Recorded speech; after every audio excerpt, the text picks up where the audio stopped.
My name is Orpheus, once a novelist, but after losing my memory, I couldn't complete any valuable writing. Now I'm just a private detective with no clients. Until I received this strange request. Investigate an infamous estate and find a man's lost daughter.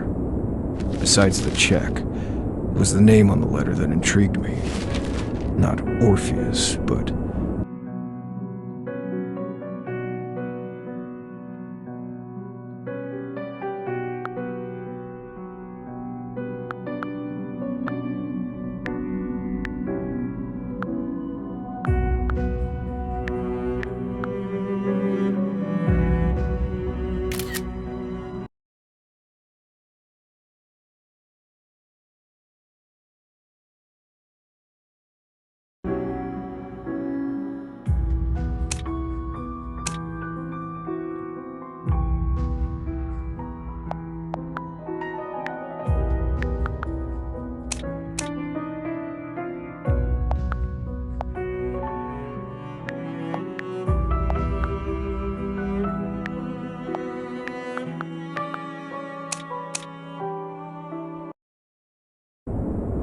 an alias that almost nobody knew, but me.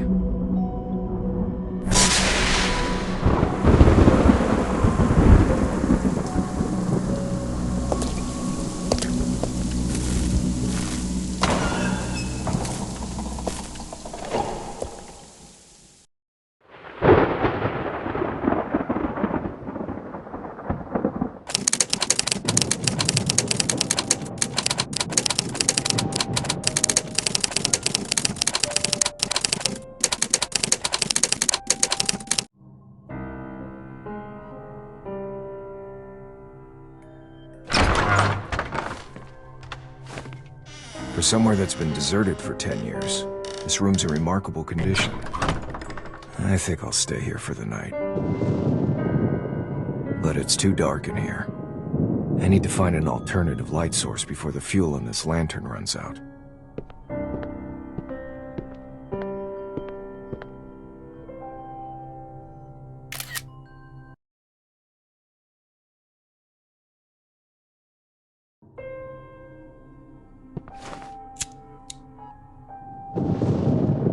Thank God. The candles here still burn. There should be some more on the wall.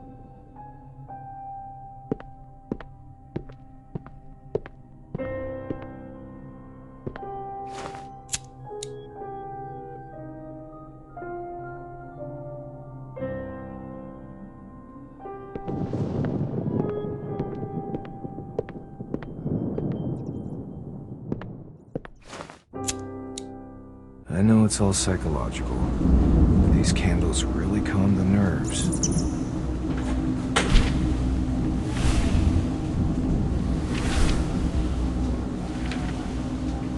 Paper airplane? Something that children usually play with.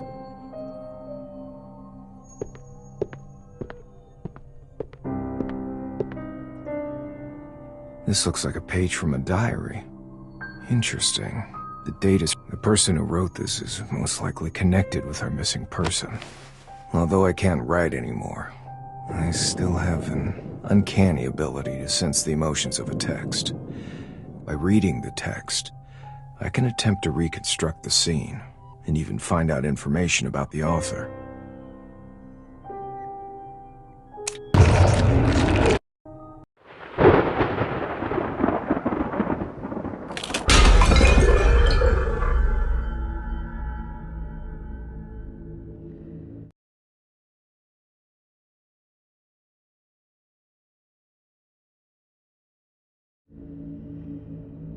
This seems to be the place where the game was played.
The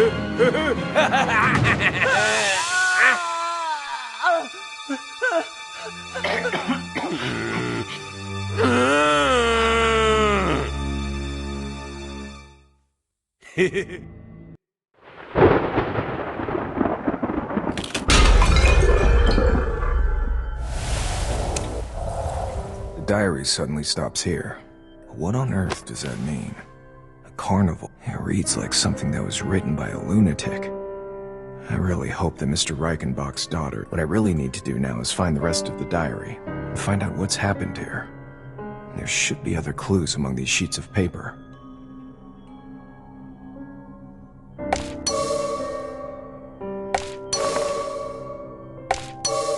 The black powder seems to be charcoal. The answer is probably close by. There happens to be a fireplace here.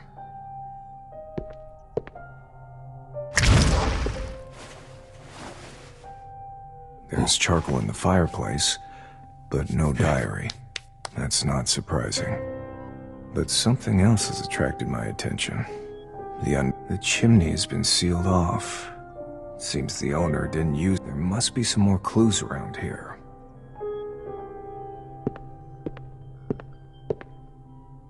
This candlestick is... I think I know why there's an extra candle. It's firmly attached to the fireplace. Seems to actually be a part of the fireplace. This is pretty important.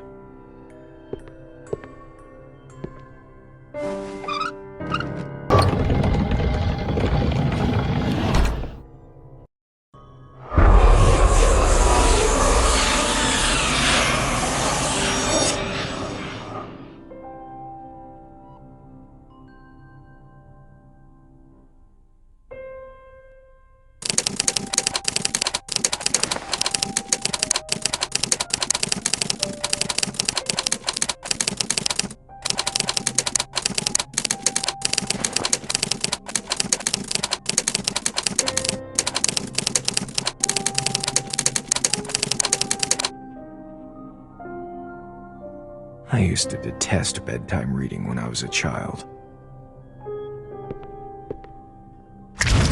Trying to find a diary with a missing page in here is like looking for a needle in a... The search for one specific diary is no longer important.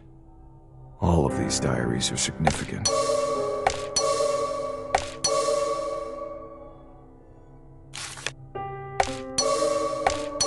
I have never seen anything so... It is obvious that these entries were not written by the same person, which means that they were insane, or something else happened here that They've raised more questions than they have answered. It seems I shall have to apply a somewhat archaic method to obtain the information that I need.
think I can catalog the particulars of all the authors into profiles based on the information I've found.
Content of a few scattered diaries is connected.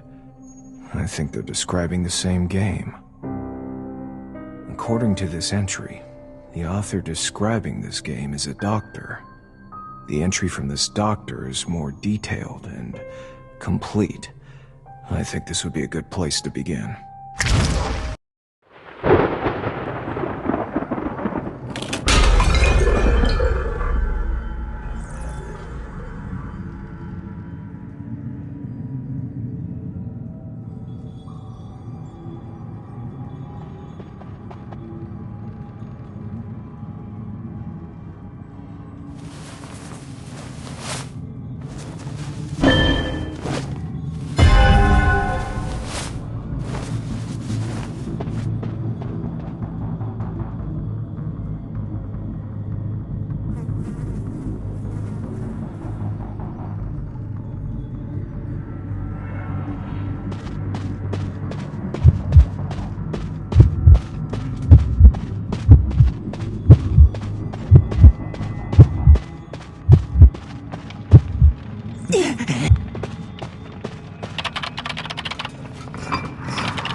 As for the hunter, I'm still not clear about his role in this game. But perhaps it would be better if I try to approach the problem from another person's.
It would seem that the rules don't apply to the hunter.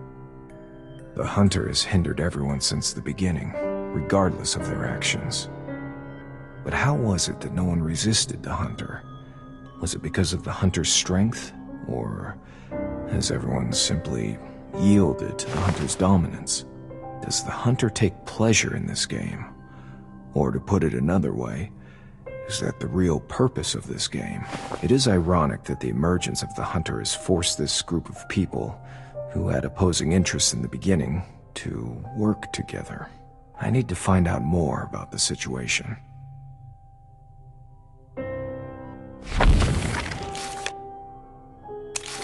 The information on the hunter is key. I need to know what he wanted to do next. Technique, patterns, disposition, traits, everything.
To protect things that he didn't want others to touch. Well, even if someone wanted to try their luck, their location would surely be exposed because of the simple, yet effect. I think the hunter must have used a pair of iron gloves to avoid being pricked by the thorns.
This scar.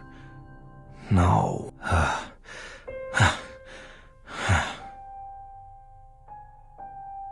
I need to rest a while. I'm exhausted.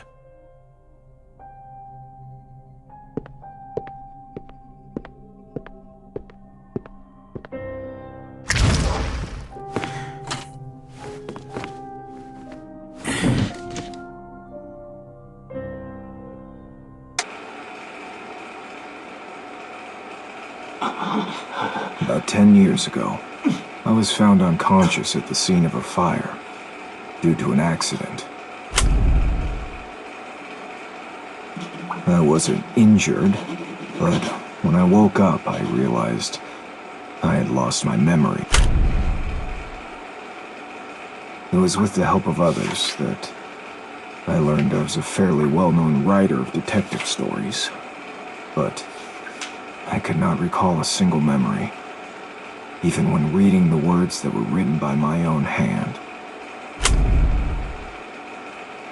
Slowly, my body recovered, but my memory showed no sign of returning. Fortunately, memory lost. Things rarely turn out as one hopes. I was quickly discarded by the public since I could no longer write anything of significance, and the detective firm that I started wasn't getting any worthwhile cases. I gave up on myself and turned to drink. I began having these episodes. After drinking heavily, I would wake up the next day with cuts all over my body. Sometimes I would come to, only to notice strange objects I would not normally use next to me. At first, I chalked it up to alcohol-induced blackouts, but even after I sobered up, the situation persisted, and there were no signs that the episodes would stop. It got worse, and the blackouts lasted longer and longer.